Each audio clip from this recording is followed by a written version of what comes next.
Kekaisaran Kartago merupakan salah satu kekaisaran terbesar dan terkuat di zaman kuno, dan mereka adalah rival Romawi yang paling mengerikan.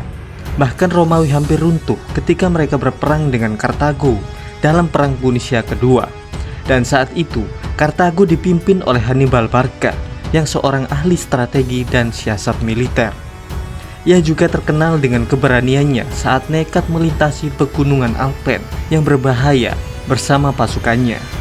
Kota Kartago merupakan kota perdagangan dari kerajaan orang-orang Fenisia yang mengungsi. Namun setelah pusat perdagangan terbesar kerajaan ini, Tiros, jatuh, Kartago menjadi kota yang semakin besar dan mendirikan sebuah kekaisaran yang kuat. Sayangnya, setelah Perang Punisia kedua, kekaisaran ini berhasil dijatuhkan oleh Romawi pada tahun 146 sebelum Masehi. Meski berhasil merebut Kartago, orang Romawi membangun kembali kota tersebut hingga bangkit kembali dan menjadi makmur. Dan berikut ini adalah kisah kekaisaran Kartago, si rival Romawi yang paling menakutkan di dunia kuno, selengkapnya.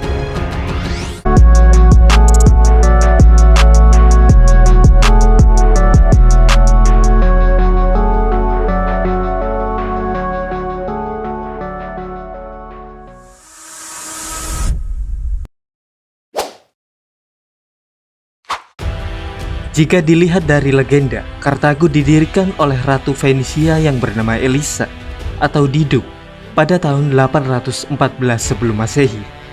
Dikatakan waktu itu, Dido bersama dengan rakyatnya sedang melarikan diri dari tirani saudaranya di Lebanon dan mendarat di pantai utara Afrika. Kemudian kepala suku Berber yang menguasai wilayah tersebut mengatakan kalau ia bisa memiliki tanah seluas kulit lembu. Setelah mendengar hal itu, Dido mensiasatinya dengan memotong kulit lembu menjadi potongan-potongan tipis dan meletakkannya dari ujung ke ujung di sekitar bukit. Sehingga ia pun berhasil mengklaim daerah bukit itu untuk tempat tinggal rakyatnya. Pemerintahan Dido ini digambarkan oleh Virgil yang seorang penyair Romawi sebagai pemerintahan yang ideal. Dan ia mencatat bagaimana kota ini tumbuh dari pemukiman kecil di atas bukit dekat pesisir menjadi sebuah kota yang besar dan megah.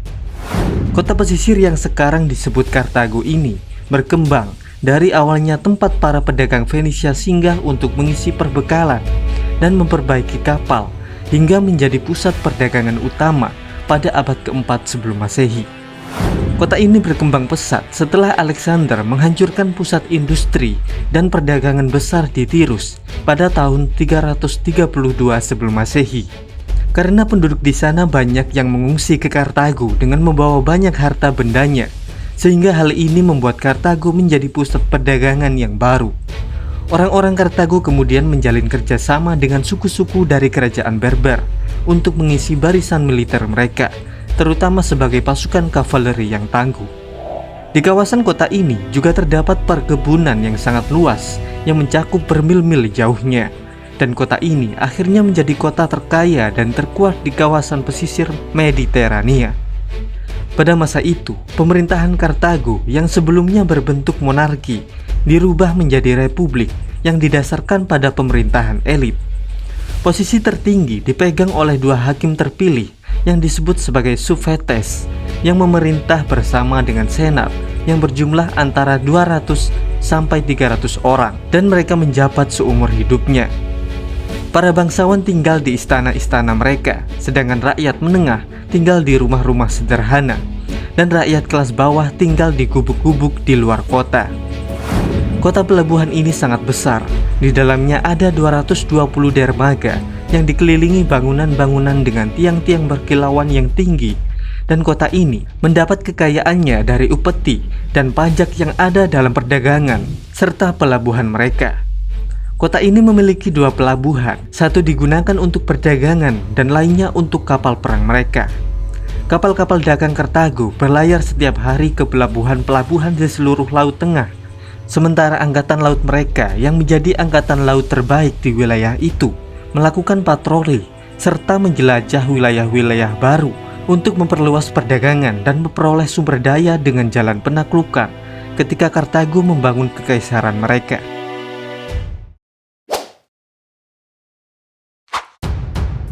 Kekayaan kota ini tidak hanya karena lokasinya yang strategis, tapi para penduduknya juga ahli dalam bidang pertanian.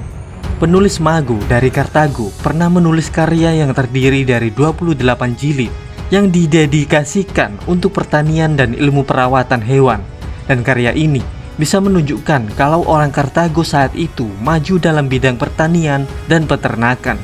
Bahkan saking dianggap pentingnya karya-karya Mago ini, saat jatuhnya Kartago nanti, karyanya tidak dihancurkan oleh orang Romawi. Bangsa Kartago biasanya menanam buah-buahan, zaitun, dan sayuran. Kesuburan tanah dan keahlian mereka dalam bercocok tanam meningkatkan kekayaan kota melalui perdagangan dengan daerah pedalaman, serta perdagangan di wilayah-wilayah seberang. Saat Kartago dalam proses perkembangan, aktivitas perdagangan di wilayah-wilayah lain inilah yang menjadi awal konflik dengan negara-negara lain.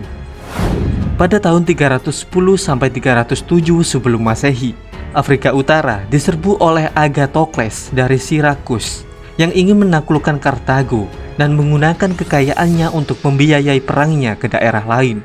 Karena di dalam benaknya, ia akan dengan mudah memberi makan pasukannya dengan hasil panen yang melimpah di sana. Tapi sebelum berperang dengan Kartago, Agathokles hanya kalah dengan orang-orang Libya dan Beber yang menggarap tanah di sana, karena Kartago sudah memperlakukan mereka dengan baik. Karena kelakuannya itu, Agathokles diusir dari Afrika Utara, sedangkan Kartago terus makmur sampai mereka berkonflik dengan Roma, yang saat itu hanya sebuah negara kota yang tidak terlalu besar di Italia pada tahun 264 sebelum Masehi.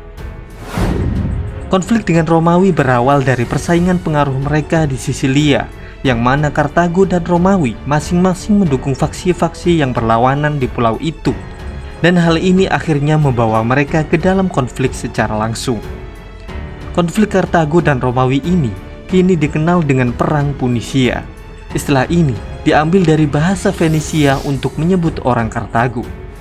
Sebelum itu, saat Roma lebih lemah dari Kartago, mereka tidak menimbulkan ancaman karena Angkatan Laut Kartago dari dulu sudah mampu membuat perjanjian yang membuat Republik Romawi tidak bisa berdagang di Mediterania Barat.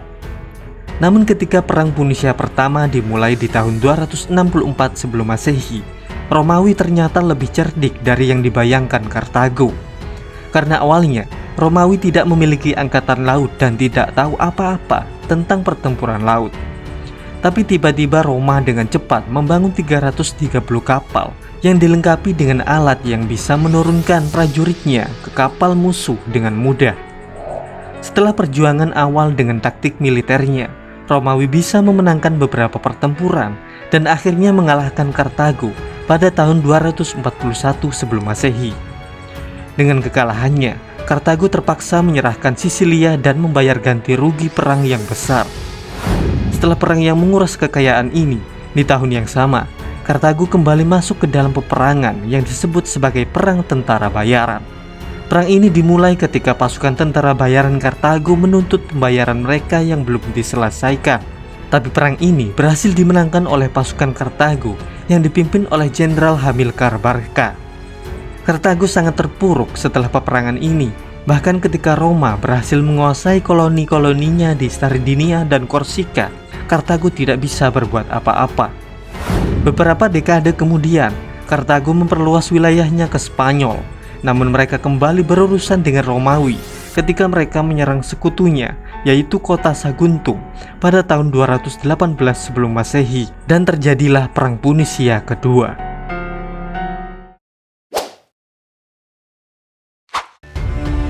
Perang Punisia kedua terjadi pada tahun 218 sebelum Masehi. Sebagian besar pertempurannya terjadi di Italia Utara ketika Hannibal menginvasi Italia dari Spanyol dengan mengerahkan pasukannya melewati pegunungan Alpen yang terkenal dengan badai saljunya yang mematikan. Waktu itu, Hannibal memenangkan setiap pertempuran melawan Romawi di Italia, dan pada tahun 216 sebelum Masehi, ia memenangkan kemenangan terbesarnya di pertempuran Cannae. Namun karena kekurangan pasukan dan suplai, ia tidak dapat mempertahankan invasinya dan kembali ke Afrika Utara.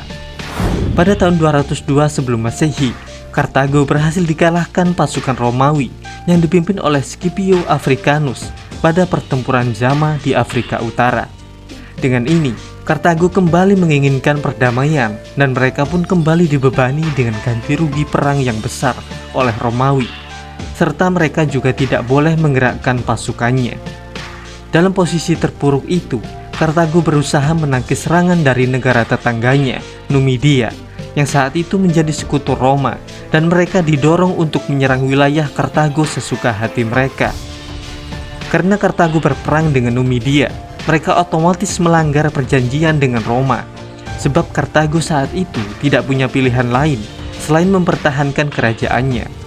Setelah itu, mereka dikecam oleh Roma dan menyuruh mereka membayar ganti rugi perang dengan Numidia. Tidak cukup menjadikan Kartago sebagai mainan mereka, Romawi ingin menghancurkan Kartago dengan memberikan tuntutan bahwa kota Kartago harus dibongkar dan dibangun kembali ke daerah yang jauh di pedalaman, sehingga Kartago tidak bisa lagi mendapat kekayaannya dari perdagangan laut. Tuntutan ini tentu saja ditolak oleh orang-orang Kartago, dan karena masalah ini, Perang Punia ketiga pun dimulai pada tahun 149 sebelum Masehi. Perang ini berakhir dengan kekalahan Kartago setelah Jenderal Romawi Scipio Aemilianus mengepung Kartago selama 3 tahun hingga akhirnya bisa mereka rebut. Setelah ditaklukkan, pasukan Romawi membakar dan merobohkan kota itu hingga rata dengan tanah tanpa menyisakan satu reruntuhan pun. Meski begitu, dikatakan kalau Aemilianus menangis ketika memerintahkan penghancuran kota dan ia bersikap baik kepada orang-orang yang selamat dari pengepungan.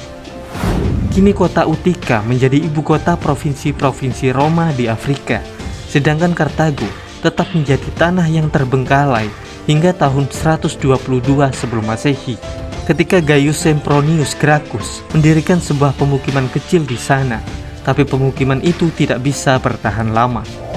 Tapi setelah itu, Julius Caesar mengusulkan pembangunan kembali Kartago. 5 tahun setelah kematiannya, Kartago berhasil bangkit dan kembali memperoleh kekayaan dari pertaniannya.